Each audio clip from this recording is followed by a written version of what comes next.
Françaises, Français, mes chers compatriotes de l'Hexagone et des Outre-mer, fidèle à une tradition qui nous est chère, je suis heureux de vous présenter tous mes vœux pour l'année qui s'ouvre. L'année 2018 ne nous a pas épargnés en émotions intenses de toute nature.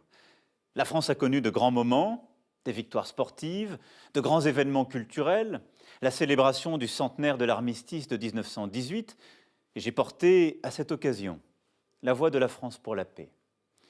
Le Premier ministre, avec son gouvernement et le Parlement, en 2018, ont fait beaucoup pour le pays. Je ne vais pas ici tout énumérer, mais nombre de transformations qu'on pensait jusqu'alors impossibles, comme celle du travail ou des chemins de fer, ont été menées à bien. Ils ont lancé une action forte pour notre école, nos universités, l'apprentissage et l'alternance, l'attractivité de notre pays. Ils ont posé les bases d'une stratégie ambitieuse pour améliorer l'organisation de nos hôpitaux, nos cliniques et nos médecins, pour lutter contre le réchauffement climatique, éradiquer la grande pauvreté et permettre à nos concitoyens en situation de handicap de trouver leur place dans la société. Les résultats ne peuvent pas être immédiats et l'impatience que je partage ne saurait justifier aucun renoncement. Le gouvernement, dans les prochains mois, devra poursuivre ce travail pour ancrer nombre de ces réformes dans notre quotidien, mais aussi pour changer en profondeur les règles de l'indemnisation du chômage, afin d'inciter davantage à reprendre le travail, l'organisation du secteur public pour le rendre plus efficace, et notre système de retraite pour le rendre plus juste. Au fond, pour bâtir les nouvelles sécurités du XXIe siècle. Mais nous avons aussi vécu de grands déchirements et une colère a éclaté qui venait de loin. Colère contre les injustices, contre le cours d'une mondialisation parfois incompréhensible, colère contre un système administratif devenu trop complexe et manquant de bienveillance, colère aussi contre des changements profonds qui interrogent notre société sur son identité et son sens. Cette colère a dit une chose à mes yeux, quels que soient ses excès et ses débordements. Nous ne sommes pas résignés. Notre pays veut bâtir un avenir meilleur, reposant sur notre capacité à inventer de nouvelles manières de faire et d'être ensemble. Telle est, à mes yeux, la leçon de 2018. Nous voulons changer les choses pour vivre mieux, défendre nos idéaux. Nous voulons innover sur le plan démocratique, social, politique, économique et environnemental pour cela. Il serait dangereux que notre situation nous conduise à ignorer le monde qui nous entoure. Bien au contraire, car tout se tient. Là aussi, de grandes certitudes sont en train d'être mises à mal. L'ordre international, bâti en 1945, est remis en cause par de nouvelles puissances et malmené par certains de nos alliés.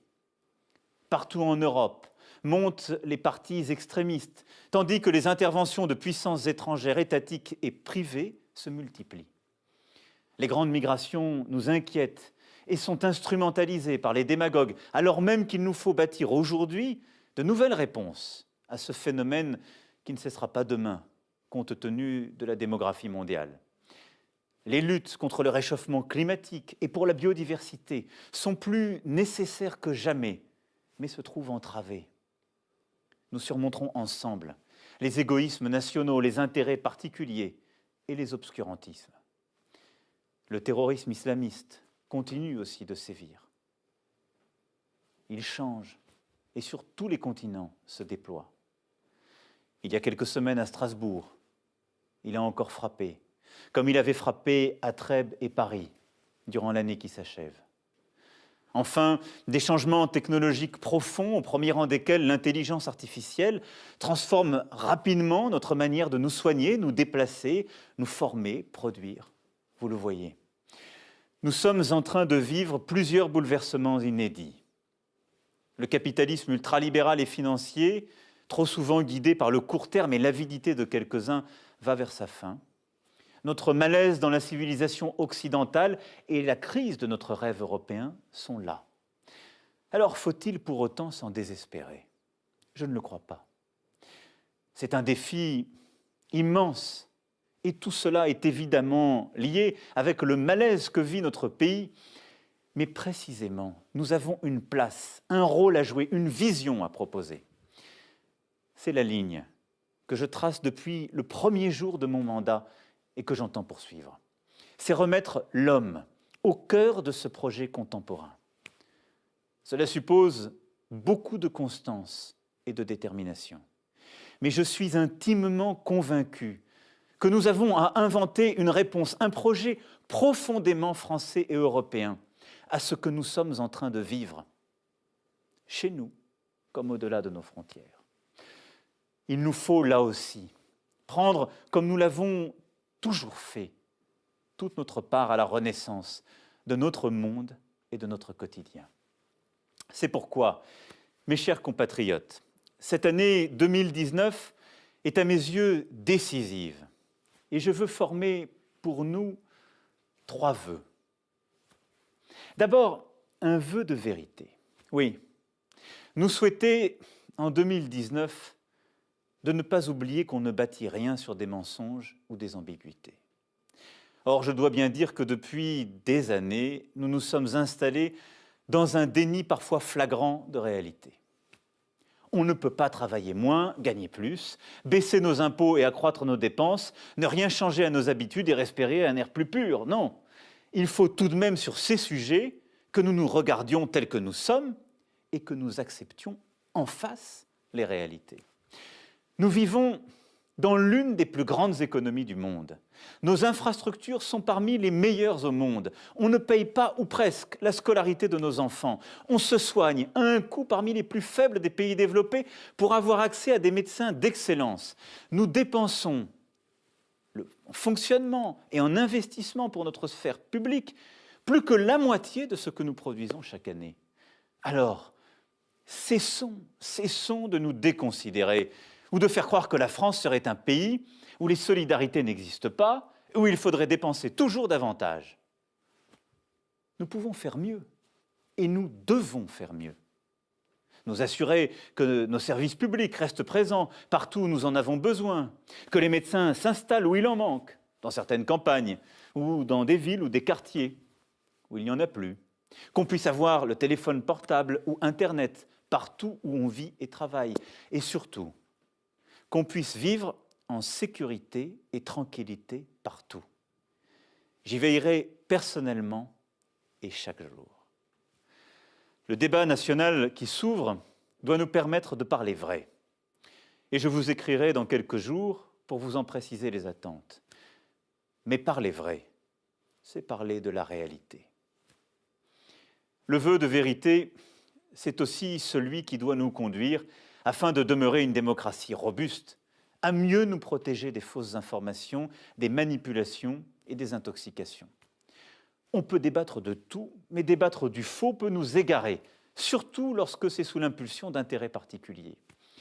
À l'heure des réseaux sociaux, du culte de l'immédiateté et de l'image, du commentaire permanent, il est indispensable de rebâtir une confiance démocratique dans la vérité de l'information, reposant sur des règles de transparence et d'éthique.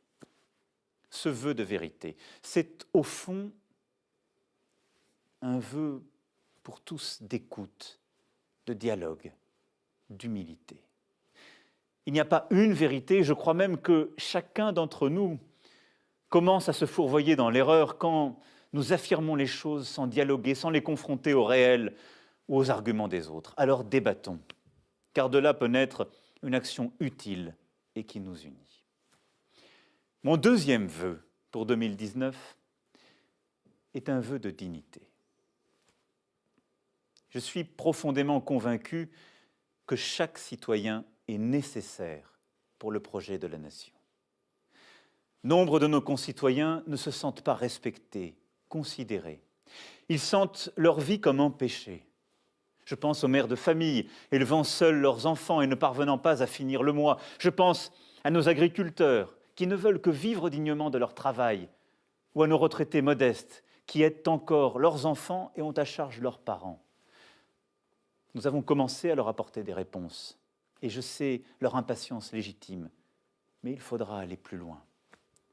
Cela implique de permettre à chacun, quel que soit son quartier, quelle que soit sa famille, de pouvoir accéder à une meilleure éducation, grâce à celle-ci de pouvoir accéder à un travail pour construire sa vie et celle de sa famille. Cela suppose d'assurer à chacun les droits dans la société et attendre de lui les devoirs qui sont les siens. Cela, nous avons commencé de le rétablir, mais c'est notre responsabilité à tous. Et cela passe par le respect, le sens de l'effort et du travail. Cela suppose aussi de lutter contre les intérêts profonds qui parfois bloquent notre société et notre État, qui ne reconnaissent pas suffisamment le mérite ou qui enferment trop de nos concitoyens dans des cases. Notre dignité de citoyen exige que chacun se sente pleinement acteur de la vie de la nation, de ses grandes décisions, à travers ses représentants ou directement. Nous devons, grâce au débat qui a commencé, redonner toute sa vitalité à notre démocratie. J'aurai sur ce sujet des décisions à prendre, car d'évidence, nos institutions doivent continuer à évoluer. Mais la dignité, mes chers compatriotes, c'est aussi le respect de chacun. Et je dois le dire, j'ai vu ces derniers temps des choses impensables et entendu l'inacceptable. Nous ne vivons libres dans notre pays que parce que des générations qui nous ont précédés se sont battues pour ne subir ni le despotisme ni aucune tyrannie. Et cette liberté, elle requiert un ordre républicain. Elle exige le respect de chacun et de toutes les opinions.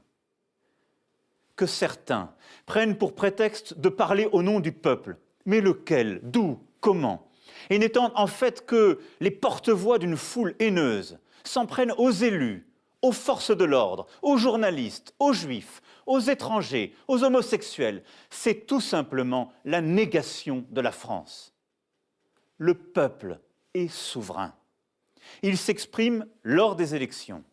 Il y choisit des représentants qui font la loi. Précisément parce que nous sommes un État de droit. L'ordre républicain sera assuré sans complaisance, car j'attends de chacun ce respect indispensable à la vie en société.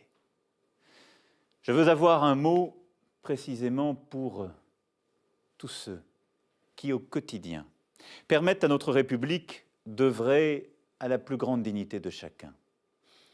Nos militaires, qui ce soir encore sont pour nombre d'entre eux à des milliers de kilomètres de leur famille, nos pompiers, nos gendarmes, nos policiers, nos personnels soignants, les élus de la République, les engagés bénévoles des associations. Tous ceux qui tissent le lien de la nation, œuvrent à la fraternité quotidienne et qui, ce soir, je le sais, sont aux côtés des plus vulnérables, des plus fragiles, auxquels je pense tout particulièrement. Enfin, je veux former un troisième et dernier vœu, un vœu d'espoir. Espoir en nous-mêmes comme peuple, espoir en notre avenir commun, espoir en notre Europe.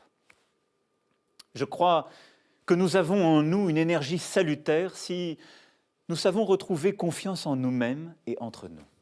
Je crois que la France porte en elle un projet inédit, un projet d'éducation de chacun, une culture forte qui nous unit, un projet de construction d'une écologie industrielle, d'une société aux solidarités nouvelles et au service des personnes. Et derrière cela, ce que nous voulons profondément, c'est retrouver la maîtrise de notre quotidien et de notre destin, ne plus subir. C'est cela qui doit guider nos choix pour le pays et les grandes décisions pour l'année à venir. C'est aussi cela qui doit guider le projet européen renouvelé que je vous proposerai dans les prochaines semaines. Retrouver la maîtrise de notre vie, c'est choisir notre alimentation, c'est assurer la justice fiscale, c'est nous protéger contre nos ennemis, c'est investir pour innover, c'est apporter une réponse commune aux migrations. Je crois très profondément dans cette Europe qui peut mieux protéger les peuples et nous redonner espoir. Au mois de mai prochain, nous aurons à nous exprimer sur ce choix européen ô combien important. Nous voulons en finir avec le sentiment d'impuissance à tous les niveaux. C'est une tâche d'une ampleur inédite, mais elle est à notre portée. Je nous en sais capable. Et c'est là que réside cet espoir pour 2019. J'ai grandi en province et je connais ces terres qui ont été bousculées durant ces dernières décennies et qui parfois doutent. Et je sais que notre avenir ne se fera pas autrement que par une unité retrouvée et un effort de chacun. C'est ainsi que chaque citoyen retrouvera un peu de sens et un peu de maîtrise de sa vie en plus. Et je sais que notre avenir dépend de notre capacité précisément à nous aimer et à aimer notre patrie. De tous les horizons, de toutes les générations, là est l'énergie de la France. Je suis au travail, fier de notre pays, fier de toutes les Françaises et de tous les Français, déterminé à mener tous les combats présents et à venir, parce que je crois en nous, je crois dans cet espoir français et européen que nous pouvons porter. Alors, mes chers compatriotes, je vous souhaite une belle année 2019. Vive la République et vive la France.